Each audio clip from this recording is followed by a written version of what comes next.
Turn the lights down and the volume way up for A24's ultra creepy new trailer for Undertone, in theaters on March 13th, 2026. Bloody Disgusting's Joe Lipsett wrote in his review out of Fantasia Fest, "I can't remember the last time a movie made every hair on my body stand up, but Undertone got me good. See for yourself and watch the trailer online now. Then mark your calendar. Undertone dials into theaters this March on Friday the 13th. This week's episode is sponsored by Gamefly's Video Game Rentals. Yes, Gamefly, the legendary name in video game rentals, is still out there saving console gamers money and frustration. Gamefly carries every new release for PlayStation 5, Xbox Series X, and Nintendo Switch. They mail you the games, you play as long as you want, then swap it out for another. Free shipping both ways. If you love the game you're renting, just click their handy Keep button and it's yours. Gamefly also has 4K movie rentals with a ton of horror choices. Plus, they have this great feature called Game Lock, which is a guaranteed reservation feature. No more frustration about not getting the new games that you want.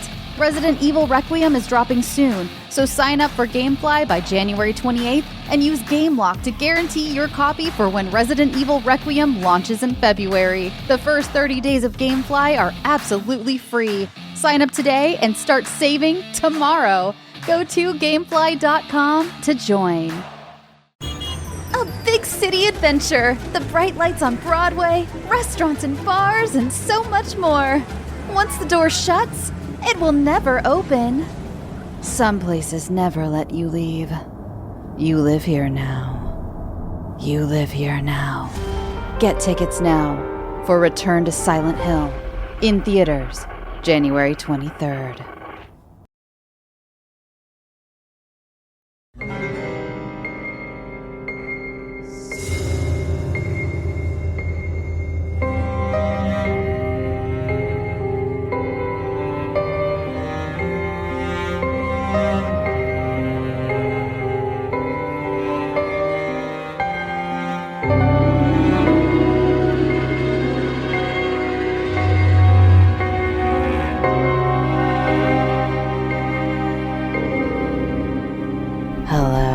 Welcome to Scare You to Sleep. I'm your host, Shelby Novak, and I'm here to read you a couple of bedtime stories.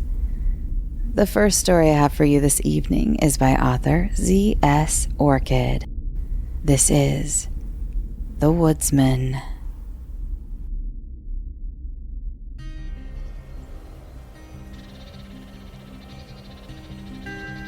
Every town has its legends. It's no secret that people like to attach themselves to something bigger than themselves. A larger-than-life story that, more often than not, creates community. This dates back as far as human thought does. We love tales, epics, and adventures. Sometimes it's so we have something to look up to and thank for our mundane lives. Boredom is a luxury and all that.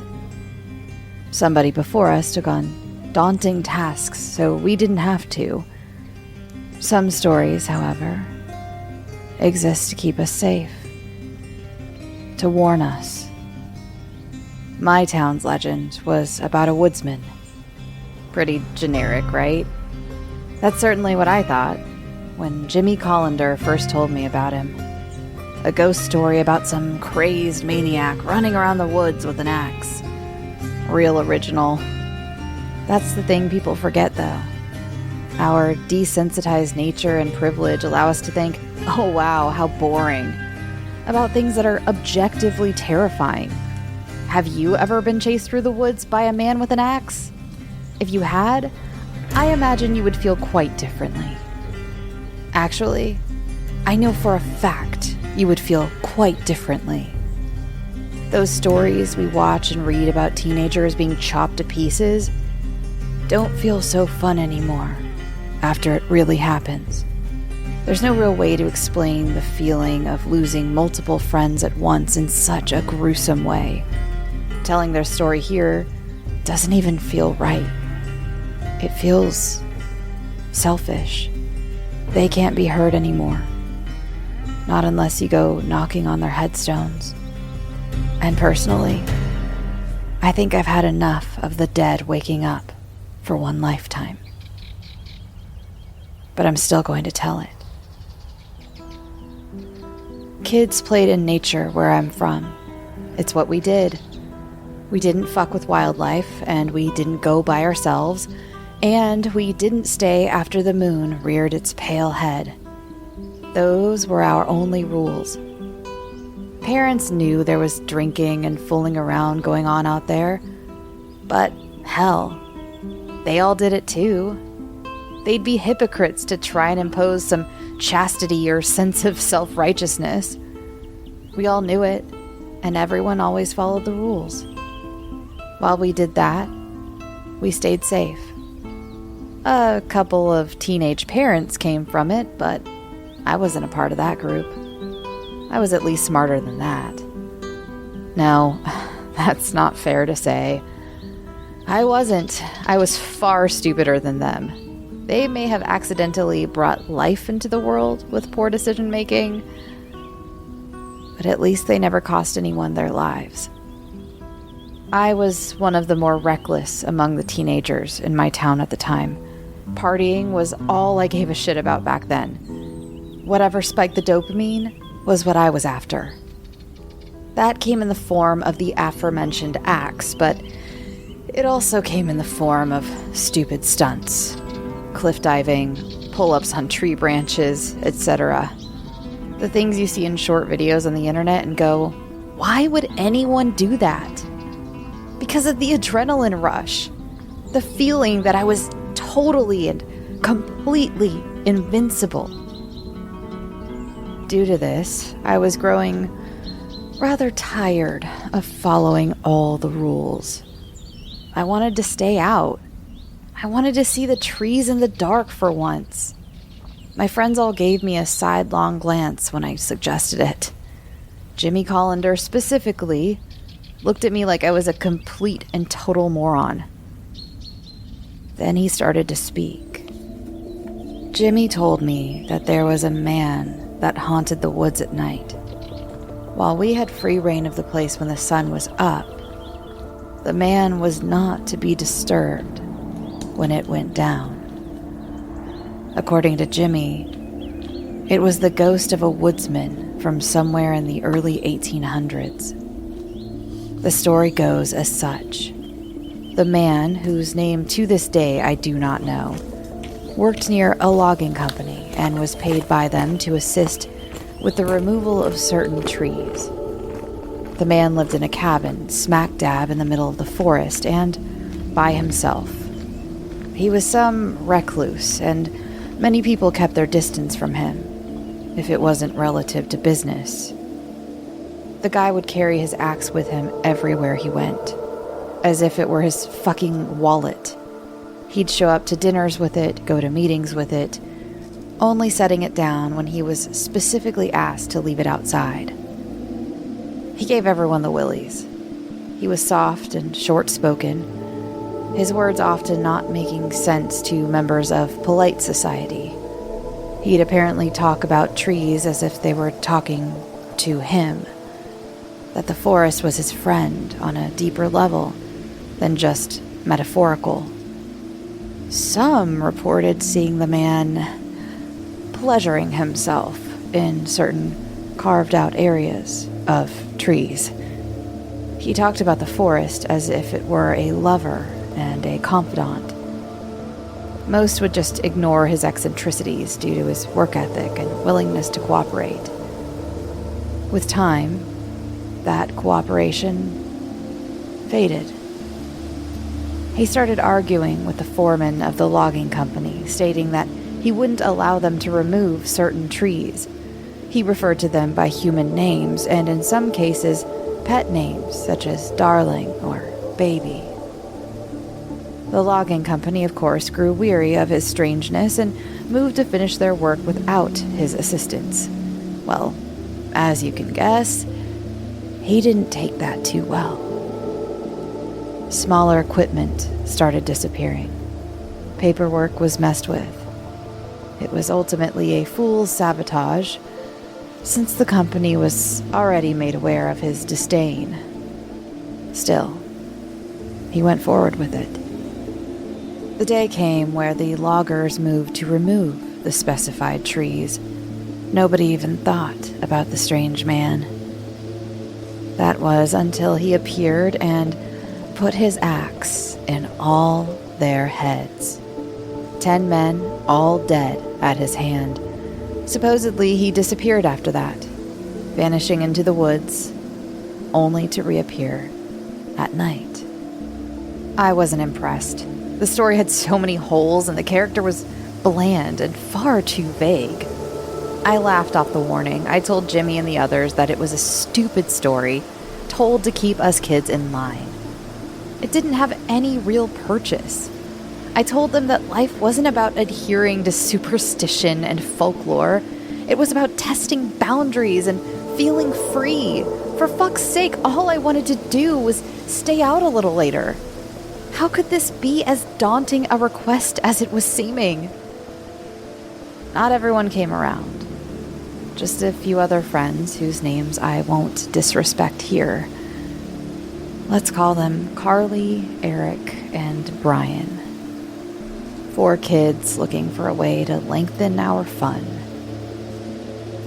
3 funerals I would have to attend. Jimmy more or less told me to go fuck myself. There was this terror in his eyes once others started to agree to go with me. He was angry, really, genuinely angry.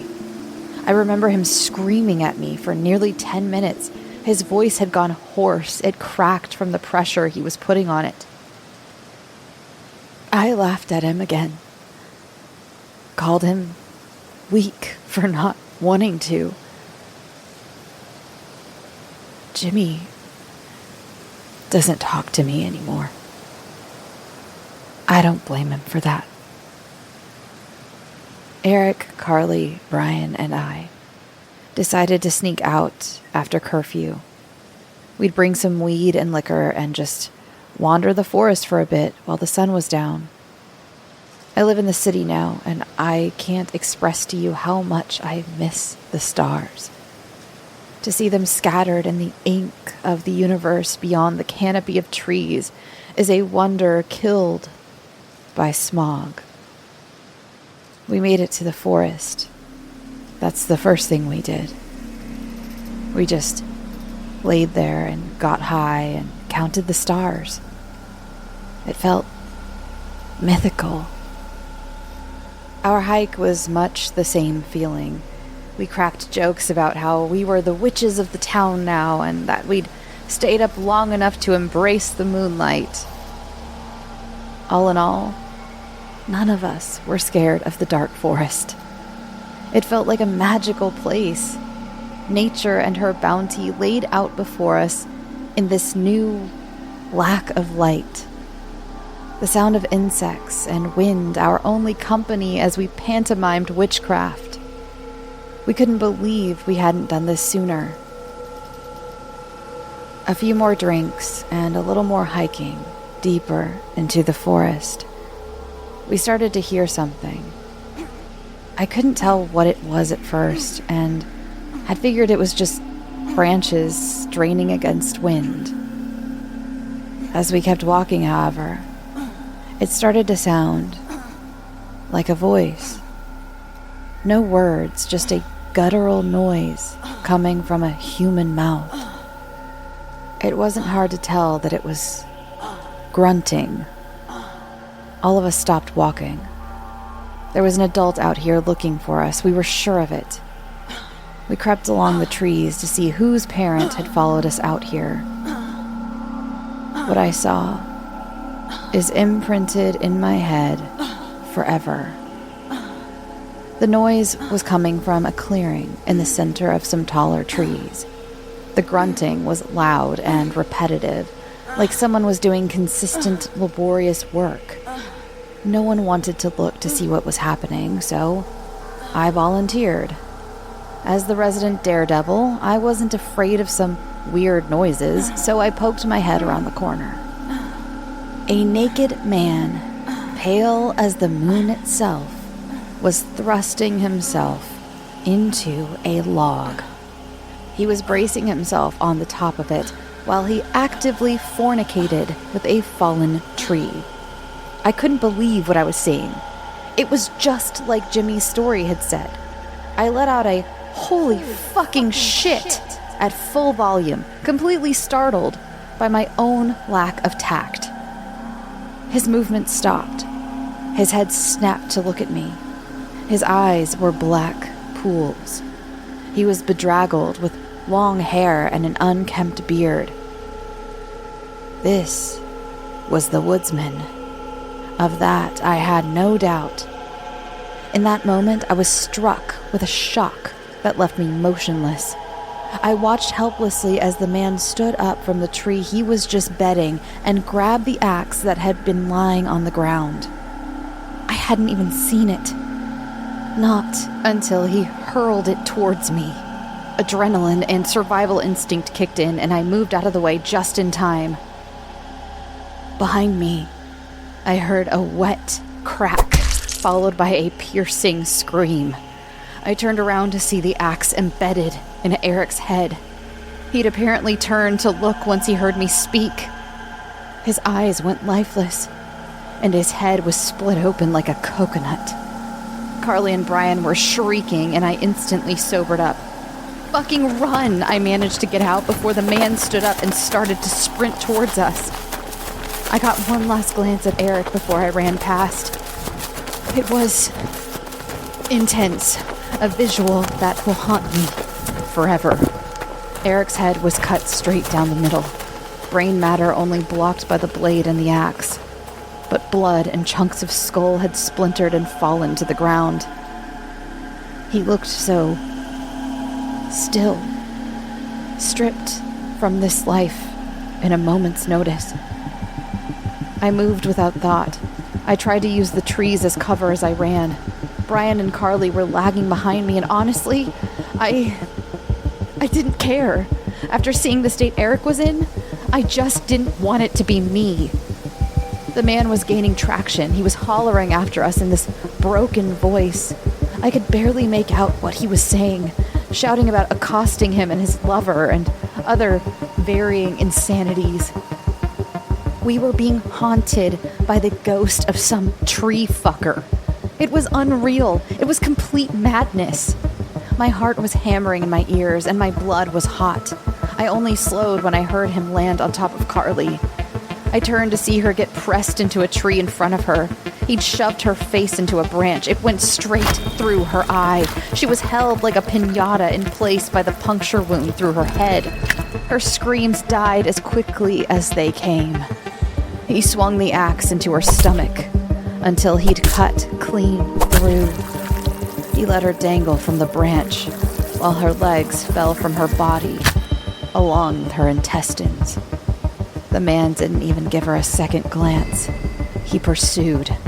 Brian and I kept moving. This is the part I didn't tell the cops. The part I didn't tell the parents.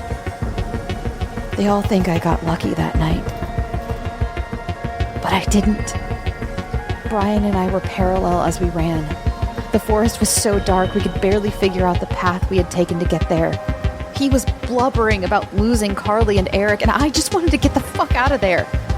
When I looked back, I saw him. He was right behind us. The man's eyes were jet black, but even still, I could tell the hatred he held in them. The rage he'd felt towards interlopers of his forest lover. Hate he'd carried for loggers, now dragged through hell and brought to us. He was going to catch us. I knew that much. But it didn't have to be both of us. I lifted my leg and kicked in Brian's shin. In his frantic motions, he couldn't keep balance. Brian fell and I kept moving. I didn't look this time. My conscience wouldn't allow me to watch whatever was going to descend on him. All I heard was Brian say my name. The betrayal, the confusion, the pain in his voice. He sounded like a child. Because We were children. I tripped a child to survive. Even as a child myself at the time, I can't get that out of my head. I heard the man kill Brian, but the details of what he did are not memories I can have. I didn't see it. I ran straight back to town. I never heard the man so much as follow me. I didn't know then why he didn't hunt me down. I told the cops and parents of the town my version of the story, that I escaped by good luck and I did all I could to protect my friends. Crocodile tears helped sell it. Jimmy never bought my story. He's the only one who saw straight through me. It wouldn't be until adulthood that I finally found my guilt and need to relay what happened that night. The truth of it is that a legend existed to protect us, and I spit in its face. I dragged my friends against a supernatural rule and led them to their slaughter, even aiding in it when I knew it would benefit me. The Woodsman and I were partners in crime. That's why he didn't chase me. I realized much later. Because I killed them just as much as he had.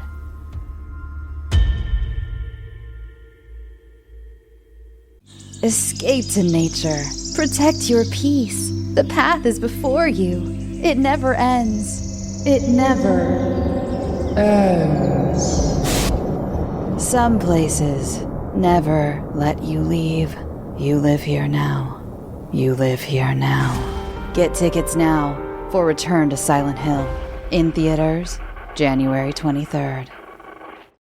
Watch The Toxic Avenger now on Screambox. The radioactive superhero that's certified fresh on Rotten Tomatoes is available to watch now from the comfort of your home. Bloody FM listeners get a special introductory offer by going to bit.ly/ToxyFM. That's bit.ly/ToxieFM for a special offer on Screambox. Sometimes you gotta do something. And our last story of the evening is by author Andrew Newall. This is Easy Prey.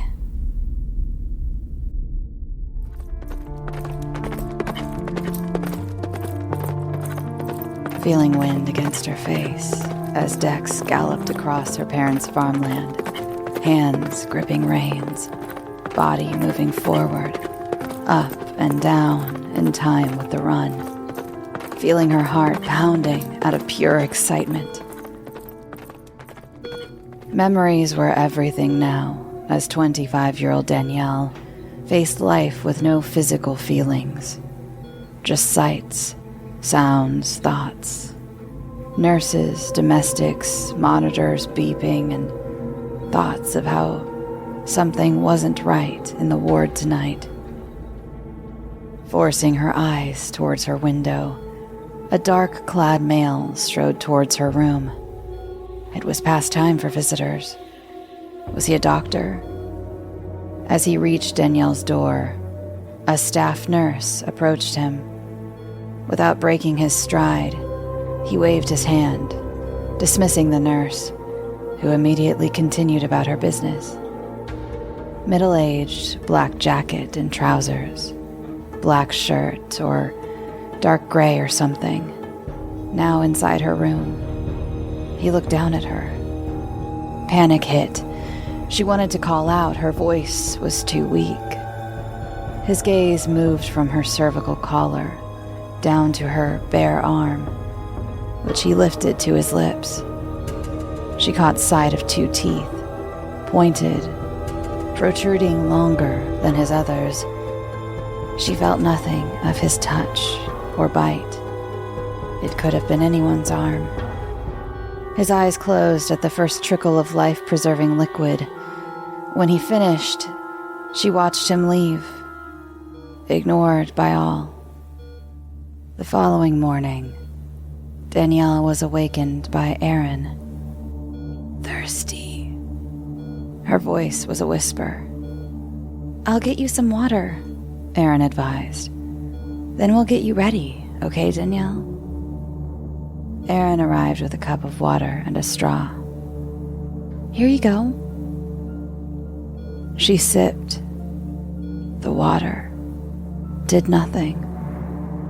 She needed something else. As Aaron leaned over to place the cup on her bedside table, Danielle's eyes fixed on her neck, exposed by her V-shaped tunic, confused by an urge to strain and move her mouth closer. The pretty young student nurse had been a soulmate to her in the few weeks since the accident. As the day progressed, her thirst remained unquenched by water or tea. Her parents visited, talking of life at home, recalling stories they told to scare her as a child, about the bats that flew around the farmhouse, how they would turn into vampires and get her if she played outside at night. "It's true," Danielle's voice scraped. Her parents just smiled, the familiar joking grin they always gave her as a child. As they stood to leave when their visit ended, her mother touched her hand, and Danielle twitched, feeling it like an electric shock. She longed to call them back. Early evening hours merged into night. Cravings were stronger. It was becoming clear what was happening, but for now, she was able to suppress temptations with a new focus. The feeling of her mother's touch. The feeling of the cotton bedsheet on her fingers. Her brain sent a rush coursing through her body, messages to her arms and legs as pins and needles, and it was so good. A hand found its way out of the cotton covers and onto a cold, long, thin thing. Metal. And for the first time in however long, she recognized her own hand. She allowed it to feel along the metal pole, relishing controlling this action herself. She gripped the pole. It was sore inside her arm, so she let go, then gripped again. Arms ached when pulled. Get up, abdominals screamed. She pulled herself to sitting and felt around for the button to release the bed rail. Lower limbs quivered, swinging outwards over the mattress, sending shock waves through her when her feet thumped on the floor, threatening to give way, but still they carried her out of the room, staggering, zombie-like with their newfound strength. Nurses turned and raced straight at her, seeing her on her feet. "Danielle! Oh my God! Are you all right, darling?" They surrounded her, taking her arm, trying to coax her back into her room. She touched every one of their arms, hands, her skin on theirs. Then she saw him.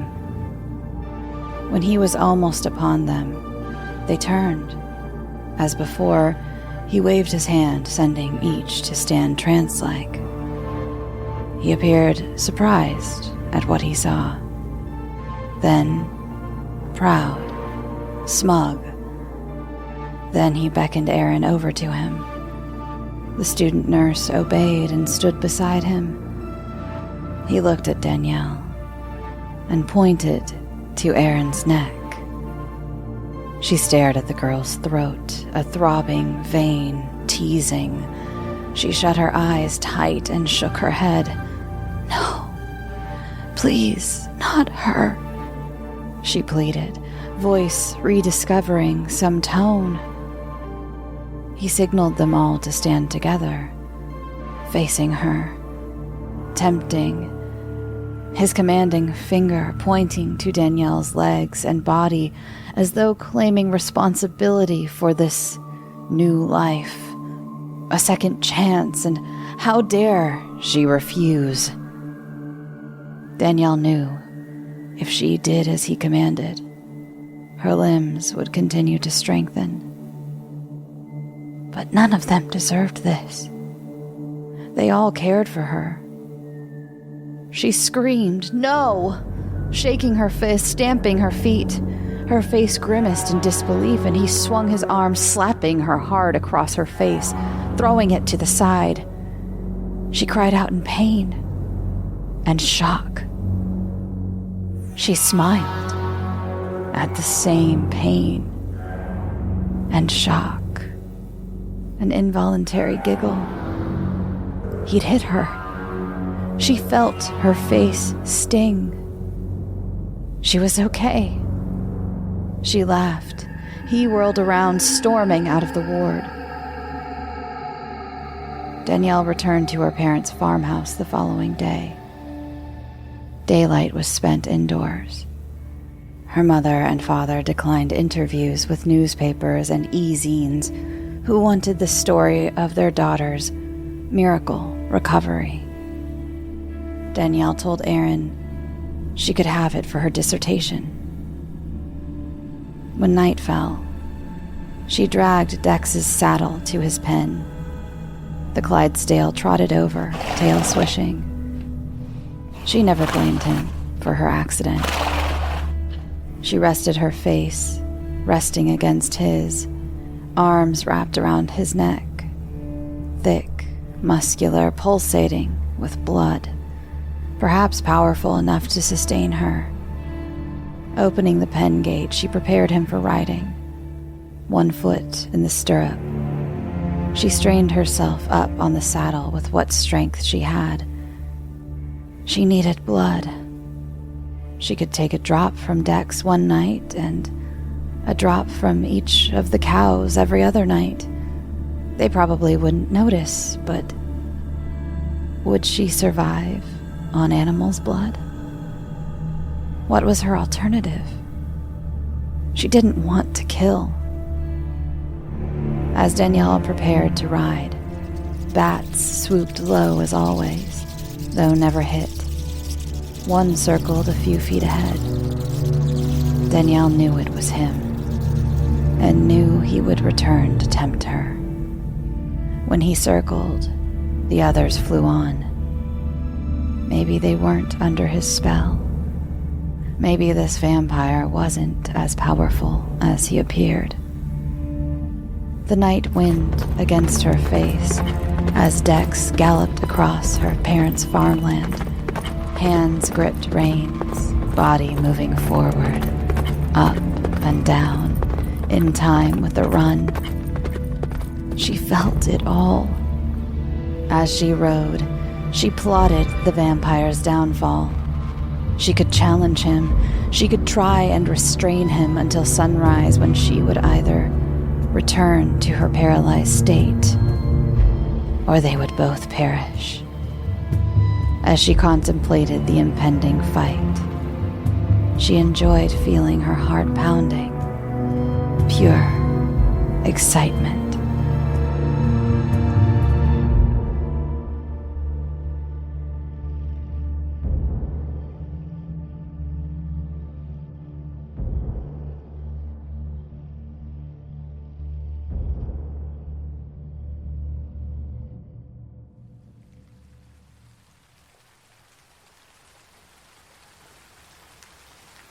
Thanks for listening.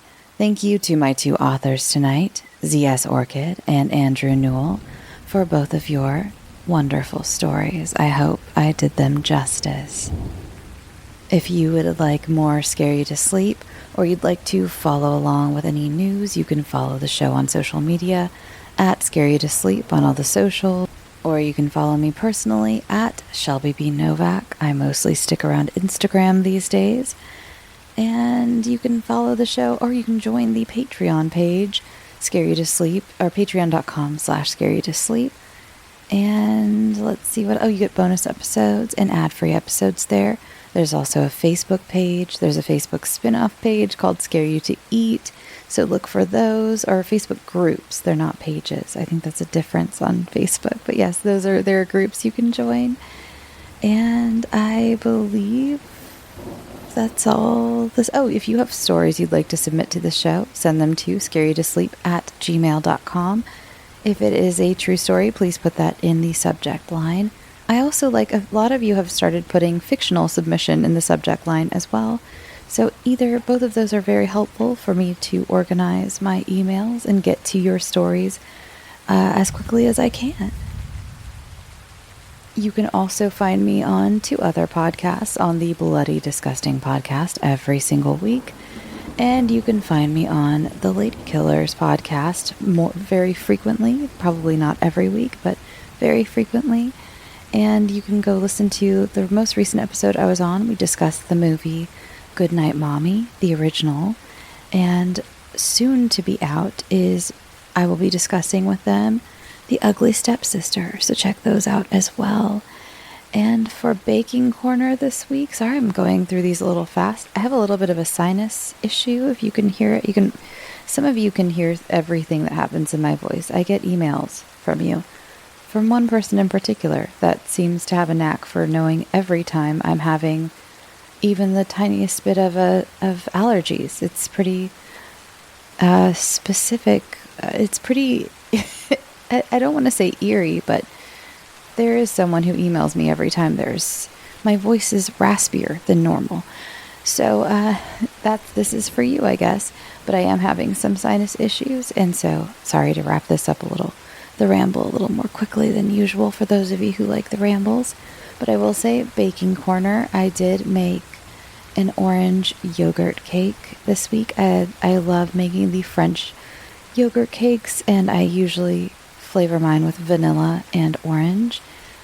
For those of you who have been around for a while know that that's one of my favorite cakes. It's just so easy to make, and it's not so sweet. It doesn't have frosting on it. I guess you could put frosting on it. I don't think traditionally you do, and I never do. So sometimes I've learned this time, I'll take a slice and put some lingonberry jam on it. I think I have mentioned that before, but this time I've been doing it as well. So good. The really tart lingonberry jam with the sweet vanilla orange. It's heavenly. I highly recommend making it. Just look up a French yogurt cake. The whole point of it is you use the container to measure. I don't do that anymore because I prefer unsweetened yogurt. Again, I don't want my cake very sweet. So I just use my food scale. And if you look up French yogurt cake, it's probably like the first recipe.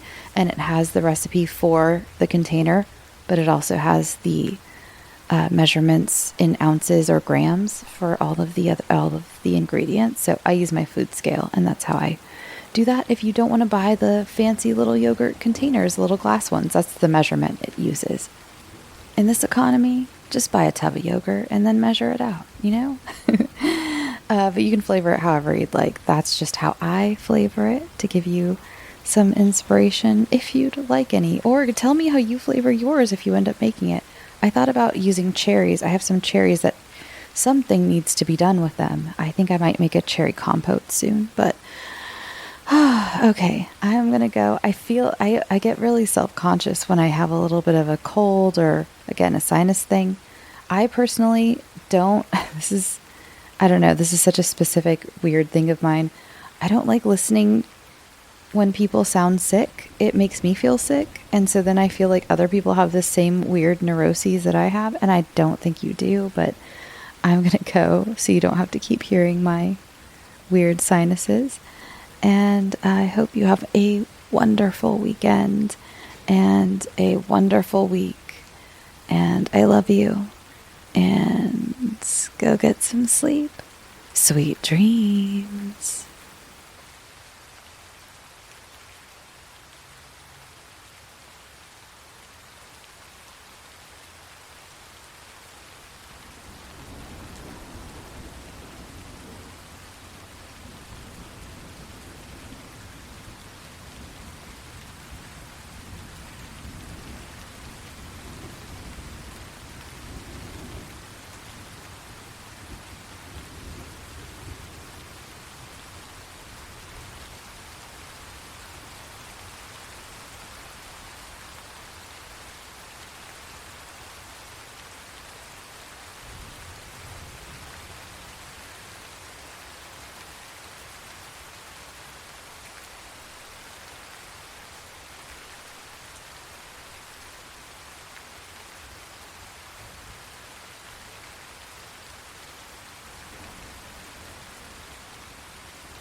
Welcome back to Silent Hill.